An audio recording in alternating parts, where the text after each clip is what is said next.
किती कारस्थानं त्या देशमुख कुटुंबांना. संतोष अण्णा देशमुख यांची क्रूर हत्या झाल्याच्या नंतरही किती कट त्यांच्या फॅमिलीविरुद्ध रचले जातात, किती कारस्थान रचले जातात.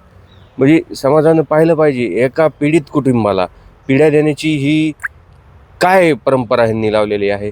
सर्व समाजानं ह्या देशमुख कुटुंबाच्या मागं सक्षमपणे उभं राहावं, असं मला आपल्या माध्यमातून सर्वांना विनंती करायची आहे. हो, मी कालच त्यांच्या पर्यंत ही बातमी पोहोच केलेली आहे आणि काल मुंबईला जाऊन मी प्रत्यक्ष भेटून त्यांना हा सर्व प्रकार सांगणार आहे. तोच तर प्रश्न आहे ना, कालची ऑडिओ क्लिप कथित समजायची का आजची? काल आपल्या काही माध्यमांच्याद्वारे आम्हाला हे कळलं होतं की कथित रेकॉर्डिंग मार्फत की काही घटना घडलेल्या आहेत. हे अझर नामक आरोपीला मारहाण झालेली आहे, तो असं स्पष्टपणे तिथं म्हणतोय.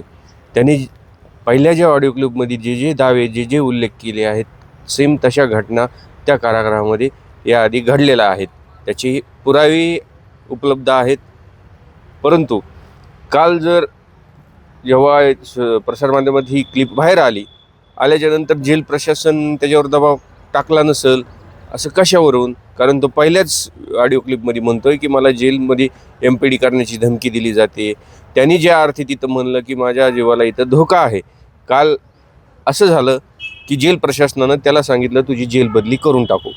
मग घटना घडली होती, त्यांनी लिहून दिलं की आमची आपसात मिटलं, आमचं थोडं शाब्दिक बाजाबाची झाली. तुम्ही आजही सरकारी दवाखान्याच्या MLC बुकला जाऊन नोंद बघा, त्याला मारहाण झाली आहे का, किंवा त्याला जखम झाली आहे का? जखम झाली आहे का? तर आहे.